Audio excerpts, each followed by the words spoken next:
பிகின்ஸ்ல நம்மளுடைய போர்ட்ஃபோலியோ எப்படி பில்ட் பண்ணலாம்னு சொல்லிட்டு இங்க போட்டிருக்காங்க. ஓகேங்களா? ஒவ்வொரு பெர்சனுக்கும் ஒரு டெஃபினேஷன் இருக்குது டிசைன் திங்கிங்ல.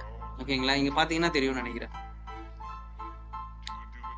ஒவ்வொரு பெர்சனும் வேற மாரி போட்டிருக்காங்க. பாருங்க strategy, focus, immersion, prototype, UI testing. அதாவது டிஃப்ரெண்டான ஸ்ட்ராட்டஜிஸை ஃபாலோ பண்ணுவாங்க. நேமிங் இருக்கு. சரி, டிசைன் திங்கிங்குள்ளேயே இவ்வளோ பெரிய நேமிங் இருக்கான்னு நீங்கள் யோசிச்சு பாருங்களா. இப்படி கூட போடலாமா பாருங்க. அதுக்கப்புறம் பர்சோனா பாருங்களேன், ரொம்ப சிம்பிளான பர்சோனா. முன்னே இது முடிச்சிட்டாங்க. அவங்களுடைய மூட் போர்டு. இது மூட் போர்டு என்ன தெரியுமா? மூட் போர்டுன்றது வந்து பார்த்தீங்கன்னா கலெக்டிவ் ஆஃப் சாம்பிள்ஸ் எடுத்து வந்து நீங்க சேர்த்து வச்சு அதுல இருந்து இன்ஸ்பிரேஷன்ஸ் எடுக்கிறது. சரியா? அவங்களுடைய ஐடென்டிஃபிகேஷன், என்னென்னலாம் நடக்குது, பேசிக்கலி ப்ராப்ளம்ஸ் என்னென்ன கண்டுபிடிச்சிருக்காங்கன்னு சொல்லிட்டு அதுக்கான ஸ்கிரீன்ஸ், ஆன்போர்டிங் ஸ்கிரீன்ஸ். இதெல்லாம் இது வேற ஏதோ லாங்குவேஜுக்கு பண்ணியிருக்காங்க. But I mean showing information architecture, wire frames, course selection. Basically இது ஏதோ ஒரு டீச்சிங் ஆப்னு நினைக்கிறேன். பாருங்க ஐகான் பாருங்க, எவ்வளோ டெஃபினிஷன் எப்படி இருக்கு பாருங்க. அதாவது ஒரு ஐகான் வச்சாங்கன்னா அதுக்கு மேலே ரவுண்டு போடுறது இல்லை, இந்த மாதிரி டைப்பா ஒரு கார்ட் ஸ்ட்ரக்சர் தான் வைக்கிறாங்க. எவ்வளோக்கு எவ்வளோ டிசைன்ஸை வந்து சிம்பிளிஃபிகேஷனாக பண்ணுறீங்களோ அப்போதான் அது பார்க்கறதுக்கு அப்பீலிங்காக இருக்கணும். நீங்கள் டெஃபினேஷன் கொடுக்குறன்ற பேரில் பண்ணீங்கன்னு வச்சுங்க, இட் ஷுட் பி ரொம்ப கிளம்ஸி ஆகிடும். சரி, அவங்க பண்ண ஒர்க்ஸ் பாருங்க. இதான் அந்த ஃபிக்மாவில் நீங்கள் போட்டு வச்சுருக்கீங்கல்ல, அந்த ஃபைல் இப்படி தான் இருக்கும். ஃபிக்மா ஃபைல் இதான் அந்த ஃபிக்மாவுடைய ஸ்க்ரீன்.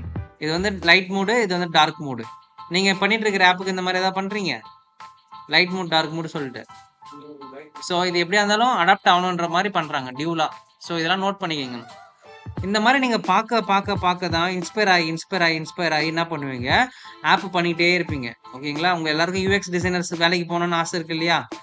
அப்போது ஒரு யூஎக்ஸ் டிசைனர் என்னென்னலாம் பண்ணுறாங்கன்றத ஃபஸ்ட் தெரிஞ்சுக்கணும்ல. கரெக்டா?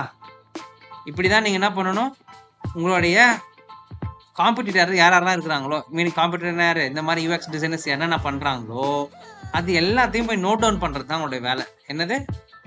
நோட் டவுன் பண்ணுறது தான் உங்களுடைய வேலை. சரியா? ஓகே, இப்போ பிஹன்ஸ் ஃபுல்லாக பார்த்தாச்சு. இப்போ பிஹன்ஸில் எப்படி அப்லோட் பண்ணுறதுன்றதெல்லாம் நான் சொல்லிக் கொடுக்குறேன். பேசிக்காக லாகின் பண்ணிங்கன்னா ஸ்க்ரீனோட சைஸ் வந்து பார்த்தீங்கன்னா நீங்கள் தான் டிசைன் பண்ணியிருக்கணும். அதை நான் நெக்ஸ்ட் கிளாஸில் பண்ணி சொல்லி கொடுக்குறேன். இதில் எப்படி அப்லோட் பண்ணுறது, எந்த மாதிரி டைப்பில் அப்லோட் பண்ணணும்னு சொல்லிட்டு பேசிக்காக. இப்போதைக்கு நம்ம அடுத்த செஷனுக்குள்ளே போவோம். அடுத்து என்ன சொல்லுங்கள். இந்த யூஐ டிசைன் வந்துட்டு ஏதாவது கண்ட்ரிஸ்க்கு ஏதாவது மாறும்? இப்போ வந்து பார்த்தீங்கன்னா டெஃபினட்டாக மாறும். இப்போ நீங்கள் ஒரு தமிழ்நாட்டு மக்களுக்கு பண்ணுற ஒரு தமிழ் ஆப்னா it should be have Tamil language. அதுவே மிடில் ஈஸ்ட்டுக்குன்னு வச்சிங்களேன், மிடில் ஈஸ்ட்டில் வந்து எல்லாம் அரபிக் லாங்குவேஜில் இருப்பாங்க. அவங்க படிக்கிறது எல்லாமே வந்து பார்த்தீங்கன்னா ரைட்லேருந்து லெஃப்ட் படிப்பாங்க. நம்ம எல்லாம் லெஃப்ட்லேருந்து ரைட் படிப்போம், அவங்க எல்லாமே ரைட்லேருந்து லெஃப்ட்டில் நடிப்பாங்க. அப்போது மெனு வந்து பார்த்தீங்கன்னா இந்த பக்கம் இருக்கும். இந்த பக்கம் கிளிக் பண்ணால் மெனு இப்படி ஓப்பன் ஆகும், ரைட் சைட்லேருந்து ஓப்பன் ஆகும். ஒரு எக்ஸாம்பிளே சொல்லிடுறேன். நான் யூசிஐசி நான் பண்ண ப்ராஜெக்ட் ஒன்று. ஓகேங்களா? சவுத் ஆஃப்ரிக்காவுடைய ப்ராஜெக்ட், லைவ்ல இருக்கிற ஒரு ப்ராடக்ட்.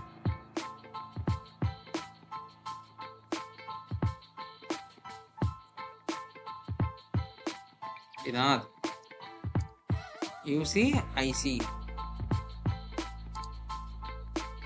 இது வந்து பார்த்தீங்கன்னா நான் பண்ண ஒரு ப்ராடக்ட்னு வச்சுங்களேன். நான் பண்ணேன்னா நான் வந்து ஒரு டிசைனராக உங்களுக்கு ஒர்க் பண்ணியிருக்கேன். சரியா?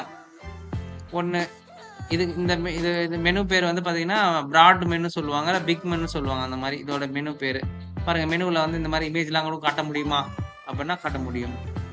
இந்த மாதிரி சாம்பிள்ஸ்லாம் நீங்கள் பார்த்தா உங்களுக்கு தெரியும் எல்லாமே எப்படிலாம் பண்ணலாம் அப்படின்னு சொல்லிட்டு. Okay fine. இப்போ நீங்கள் வந்து பார்த்தீங்கன்னா இது ஒரு ஹோம் பேஜில் இருக்கிறீங்க, இல்லை சஸ்டைனபிலிட்டி பேஜில் இருக்கீங்கன்னு நினைக்கிறேன். அடுத்த பேஜுக்கு போகிறேன், ப்ராடக்ட்ன்ற பேஜுக்குள்ளே போகிறேன். இங்கேயும் வந்து ஒன்று சுற்றும் இந்த மாதிரி வருது. சரியா? இது எல்லாமே நான் பண்ண கொடுத்த டிசைன்ஸ் தான். இந்த எல்லா இமேஜுமே நம்ம கொடுத்த வெப்சைட்ஸ் இது தான்.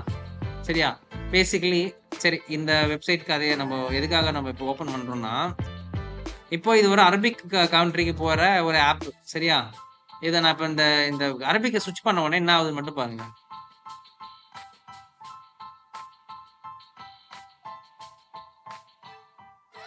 அண்டர்ஸ்டூட் ஆகுதா? சரி, ஓகே.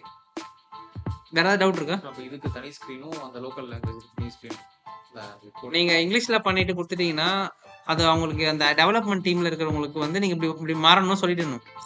ஒரு சின்ன எக்ஸாம்பிளோ இல்ல சம்திங் ஏதாவது சொல்லிடணும். எல்லா ஸ்க்ரீனுக்கும் நீங்க அந்த மாரி மாத்தணும்னு அவசியம் இல்ல. ஒரு 2, 3 ஸ்க்ரீன் இட்ஸ் பேசிக்கலி ரிக்வயர்மென்ட் தான். எல்லா ஸ்க்ரீனையும் எனக்கு மாத்தி குடுங்கன்னு சொன்னா பரவால்ல. இது பேசிக்கலி டெக்ஸ்ட் தானே. Text and orientation. ஓரியன்டேஷன்னா வாட்? அத சேஞ்ச் பண்ற ஓரியன்டேஷன். ஓரியன்டேஷன்னா மாத்துறது. இந்த இந்த பக்கம் இருந்து இந்த பக்கம் மாத்துறது. அதுக்கப்புறம் டெக்ஸ்ட். இதுதான். ஸோ இதுதான் வந்து வேற லாங்குவேஜ்க்கு ஒர்க் பண்ணும்போது நம்ம